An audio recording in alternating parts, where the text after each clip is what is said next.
महीना सब बियाह के गीत गाओ तारी सब। पिन्हनाया बुआ भैया चकर कोर के धोती जी, पिन्हनाया बुआ भैया चकर कोर के धोती जी, हाथवा में सोने लोटा कर दुआर पूजा जी, हाथवा में सोने लोटा करी दुआर पूजा जी, हाथवा में सोने लोटा। देखला हां देखनी मुंह तो ठीक बा। अतने एगो होला कहवा के पियर माटी बोला ना होला, लेकिन बोला कि किने बड़े अपन पापा चिन्हस दामाद हो, किने बड़े अपन पापा चिन्हस दामाद हो, इहे हवे की दोसर हवे, इहे हवे की दोसर हवे, परिची की ना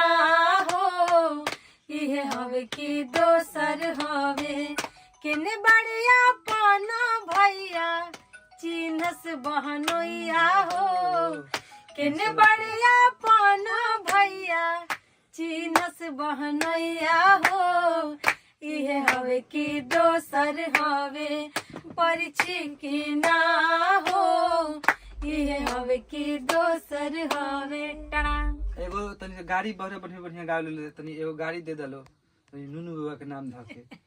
नुनू दे जमाना कि सबसे सब कोई बात ना उससे का वहां के देखे नहीं, बार बार वीडियो शेयर करे नहीं, देखे नहीं कि हमें नुनू बाबा के नाम धके गाड़ी दे, गाड़ी के फलाना धा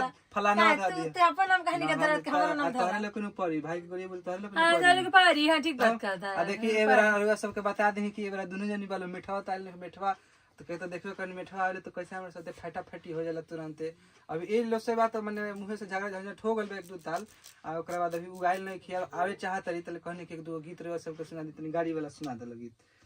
गाड़ी वाला गा दे तुम्ही गा दे न दोनों जनी गावत तो खूब पानी लागत न सर दोनों आदमी।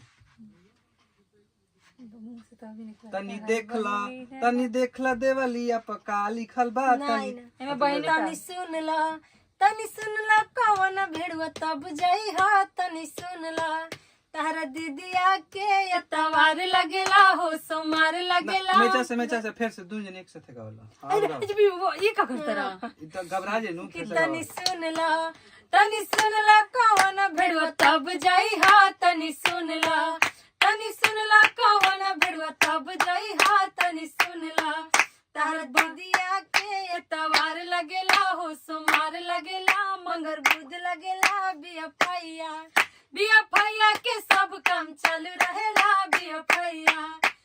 फैया के सब काम चालू रहेला, बिया फैया अपन काम करवा तने देख बताई कैसन लागल रहा सबके, हमनी के कमेंट करके जरूर बताई। कैसे ना लागो कमेंट केहू मत करिया जा ना जी, कमेंट नहीं मनवा इहे सबसे बाउर करते बिगाड़त बाउर कई आदमी बाउर इनकरे बारे में ई आदमी बाउर